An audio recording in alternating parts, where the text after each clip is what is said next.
5 seconds. Start. சட்டமன்ற பேரவையின் மனுக்கள் குழு உறுப்பினர்களை வரவேற்று நகராட்சி தலைவர் உரையாற்றியதாவது: தருமபுரி மாவட்டத்தில் நடைபெற்று வரும் வளர்ச்சி பணிகளை ஆய்வு செய்வதற்காக வருகை தந்துள்ள உங்கள் அனைவரையும் வரவேற்பதில் நான் பெருமகிழ்ச்சி அடைகிறேன். தமிழகத்தில் முதலாக எங்களுடைய மாவட்டத்தில் ஓசூர் பகுதியில் மலர்கள் ஏற்றுமதிக்காக ஒரு ஏற்றுமதி மண்டலம் உருவாக்கப்படும் என்று அரசு அறிவித்துள்ளது வரவேற்கத்தக்கது. இத்தகைய நல்லதொரு திட்டத்தை எங்களுக்கு வழங்கிய மாண்புமிகு முதலமைச்சர் அவர்களுக்கு விவசாய பெருங்குடி மக்கள் சார்பில் என்னுடைய நன்றியை தெரிவித்துக் கொள்கிறேன். எல்லா துறைகளிலும் தமிழகத்தை இந்தியாவிலேயே முதன்மை மாநிலமாக கொண்டு வர வேண்டும் என்பதில் அரசு அக்கறை காட்டி வருகிறது. இதன் அடிப்படையில் கிராமப்புற பொருளாதாரத்தை மேம்படுத்துவதற்கு திட்டங்கள் தீட்டப்பட்டு வருகின்றன. இயல்பாகவே கிராமப்புறங்களில் வாழ்ந்து வரும் பெண்கள் சுய முனைப்பு உள்ளவர்கள். தங்களுடைய குடும்பங்களை காப்பாற்றுவதற்காக பால், தயிர், காய்கனிகள் போன்ற பல்வேறு பொருள்களை அவர்கள் நாள்தோறும் விற்பனை செய்து வருவாய் ஈட்டி வருகிறார்கள். அப்படிப்பட்ட பொறுப்பும் திறமையும் வாய்ந்த உழைக்கும் பெண்களுக்கு சிறு சிறு தொழில்களில் பயிற்சி அளித்து ஊக்குவித்தால் அவர்கள் மேலும் பல சாதனைகளை படைப்பார்கள் என்பதில் ஐயமில்லை. எனவே எங்களுடைய மாவட்டத்திலுள்ள மகளிருக்கு கிராமப்புற தொழில்களில் பயிற்சி அளிப்பதுடன் அவர்களுக்கு அதற்கான கடனுதவியையும் வழங்க அரசு முன் வர வேண்டுமென்று கேட்டுக்கொள்கிறேன். நமது மாநிலம் ஒவ்வொரு ஆண்டும் கடுமையான குடிநீர் பற்றாக்குறையை சந்திக்க வேண்டிய சூழ்நிலை ஏற்பட்டுள்ளது. இதனை முற்றிலுமாக மாற்றியமைக்க தமிழக அரசு மழைநீர் சேகரிப்பு பற்றிய விழிப்புணர்ச்சியை உருவாக்கி வருகிறது. அரசின் இந்த சீரிய முயற்சியை மக்கள் அனைவரும் போற்றி பாராட்டுகிறார்கள்.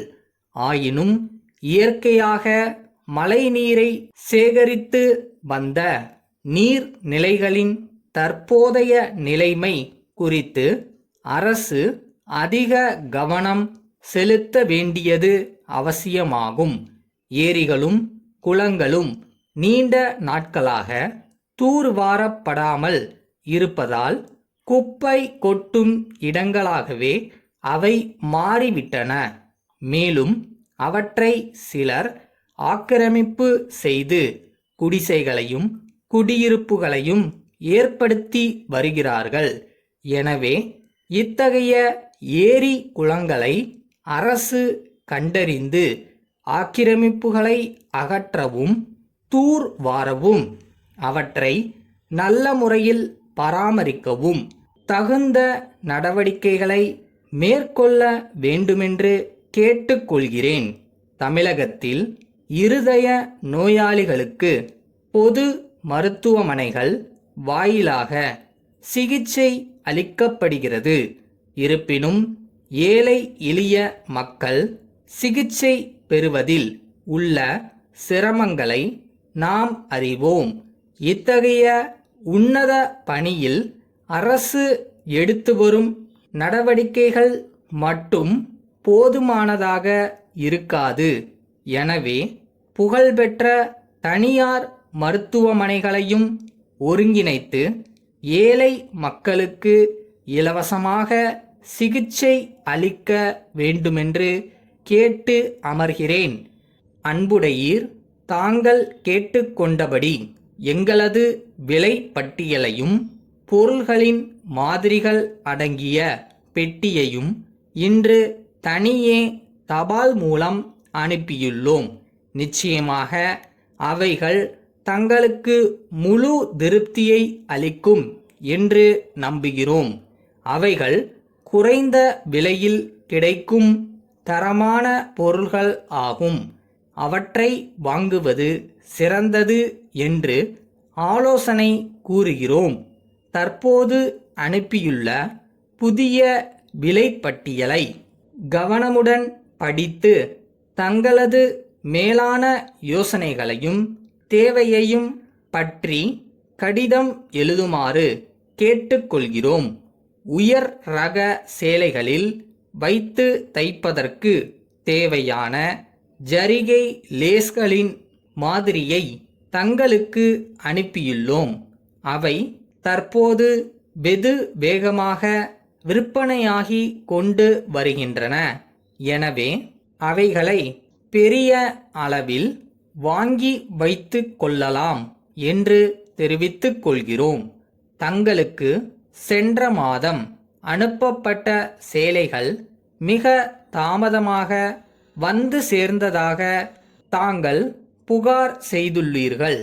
அவைகள் இங்கிருந்து சென்ற மாதம் 6ஆம் தேதியே அனுப்பப்பட்ட போதிலும் 15ஆம் தேதி தங்களுக்கு கிடைத்தது வியப்பை அளிக்கிறது. காலதாமதத்திற்கான காரணத்தை லாரி அலுவலகத்தில் அறிந்து தங்களுக்கு கடிதம் எழுதுகிறோம். தங்கள் உண்மையுள்ள சங்கர்.